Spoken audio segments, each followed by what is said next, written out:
লাগামহীন মীনাক্ষীর লাগাম টানতে এবার হিমশিম খেতে হলো ঈশান এবং আয়ুষকে। হ্যাঁ বন্ধুরা, ভিডিওতে লাইকতে দেখতে থাকুন। যে মুহূর্তে কিনা ঈশান, আয়ুষ, অনুশ্রী, কুসুমের প্ল্যান সম্পর্কে আড়ি পেতে মীনাক্ষী যখন কিনা শুনে ফেলে বাড়িতে থাকাকালীনই, ঠিক সেই মুহূর্তে মীনাক্ষীর ছায়া দেখা মাত্র ঈশানের যখন কিনা সন্দেহ হতে শুরু করে এবং ঈশান যখন কিনা দৌড়ে সেই দরজাটা খোলে এবং সেখান থেকে মীনাক্ষীকে দৌড়ে সেখান থেকে সরে যেতে থাকে, ঠিক সেই সময় ঈশান বলতে থাকে যে ভাইদা সর্বনাশ হয়ে গেছে, কাকিমুনি আমাদের প্ল্যান সম্পর্কে হয়তো সমস্তটা জানতে পেরে গিয়েছে। এবার যদি আমরা কাকিমুনি সময় মতন লাগাম টানতে না পারি তাহলে কিন্তু আমাদের কপালে অশেষ দুঃখ আছে। আমার তো কোনো মতো মনে হয় না যে আমরা আদৌ এই প্ল্যানটা এক্সিকিউট করতে পারবো বলে। তার কারণ আমাদের প্ল্যানটা এক্সিকিউট করার আগেই কাকিমুনি এমন কিছু একটা করবে যাতে করে কিনা উল্টো আরও ব্লান্ডার হয়ে যাবে ভাইদা। যে করে হোক না কেন আমাদেরকে কাকিমুনিকে সর্বপ্রথম আমাদের প্ল্যানটা যাতে কোনো মতেই সে ভেস্তে যেতে না দিতে পারে সেই ব্যবস্থা করতে হবে। আগে কাকিমুনিকে সাইড করতে হবে। ঠিক সেই সময় কথা বলা মাত্র কুসুম বলতে থাকে যে আপনারা কী বলার চেষ্টা করছেন ছোটো সাহেব, আমি আপনাদেরকে বলে দিচ্ছি পরিবারের এক একজনকে থামানোর জন্য আপনারা যদি কোনো রকম কোনো অসৎ উপায় অবলম্বন করেন তাহলে কিন্তু আমার থেকে খারাপ কেউ হবে না এবং আমি কিন্তু কোনো মতে বিয়ের আসরে বিয়ের পিড়িতে আপনার সঙ্গে বসবো না। ছোটো সাহেব আমি বলে রাখলাম। আপনারা কী করতে চাইছেন বলুন তো? কী করে আপনারা ছোটো ম্যাডামকে আটকাবেন এবং ছোটো ম্যাডাম যদি কোনো কিছু বলে ফেলে তাতেই বা আপনারা কী করবেন বলুন তো?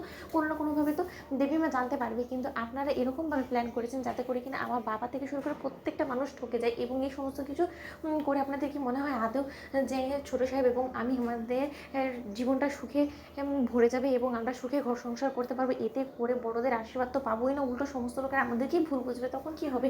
ঠিক সেই সময় কথা বলে কুসুম যখন কিনা সেখান থেকে রেগে চলে যায়, ঠিক সেই সময় ঈশান বলতে থাকে যে দেখ ভাইটা, তুই যদি সত্যকার অর্থে জাদুকরের সঙ্গে সুখে ঘর সংসার করতে চাস তাহলে একটাই মাত্র আমাদের কাছে উপায় অবশিষ্ট আছে, সেটা হলো যে করে হোক না কেন কাকুইমণিকে আমাদের পথ থেকে সরাতে হবে। কাল জাদুঘর আর কোণে সাজার আগ মুহূর্ত অবধি, বিয়ের পিড়িতে বসার আগ মুহূর্ত অবধি আমাদেরকে অ্যালার্ট থাকতে হবে এবং তার জন্য কাকিমণিকে আমাদেরকে যত শীঘ্র সম্ভব সরিয়ে ফেলতে হবে এবং কাকিমণিকে হাত পা বেঁধে এমন এক জায়গায় লুকিয়ে রাখতে হবে যেখান থেকে কিনা কাকিমণি কোনো মতে বের হবেন এবং কোনো চান্স থাকবে না। একমাত্র সেই পথটা অবলম্বন করলে আমরা নিশ্চিন্তায় নির্বিঘ্নে কাল এই অনুষ্ঠানটা উপরে দিতে পারবো। নয়তো আমার কোনো মতে মনে হয় না যে আমি ঠিকঠাকভাবে সমস্ত প্ল্যান এক্সিকিউট করতে পারবো। তার কারণ কাকিমণি হয় শঙ্কর কাকার কাছে গিয়ে সমস্ত সত্যটা বলে দেবে, নয়তো বা কোনো না কোনোভাবে মায়ের কাছে গিয়ে একদম লাস্ট মোমেন্টে এসে এমন একটা সিন ক্রিয়েট করার চেষ্টা করবে যাতে করে কিনা বিয়েটাই বন্ধ হয়ে যায়। এবার তুই ভেবে দেখ ভাই, তা ঠিক সেই সময় আয়ুষ বলতে থাকে যে যদি এটাই একমাত্র পথ হয়ে থাকে আমার ভালোবাসার মানুষটাকে নিজের করে পাওয়ার জন্য তাহলে যা তুই করতে বলবি সেটাই করবো, আমি রাজি আছি এই শর্তে। ঠিক সেই সময় এক পর্যায়ে ঘুমের ওষুধ খাইয়ে মীনাক্ষীকে যখন কিনা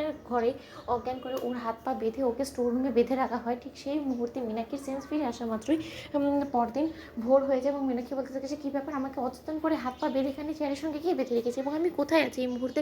কোনো মতো আমাকে আবার কেউ কিডন্যাপ করে নিত না? আমাকে কিডন্যাপ করবে কী করে? এটা তোমার দেখা অনুযায়ী মনে হচ্ছে যে আমাদের বাড়ির স্টোর রুম, কিন্তু স্টোর রুমে আমাকে হাত পা বেঁধে রেখে যাবে কি সেটাই তো আমি বুঝতে পারছি না। আচ্ছা, কেউ আবার এই সম্পর্কে জানতে পেরে যায়নি তো যে আমি সব কিছু করেছি? তো বন্ধুরা লাইক এবং শেয়ার করে সাবস্ক্রাইব করুন।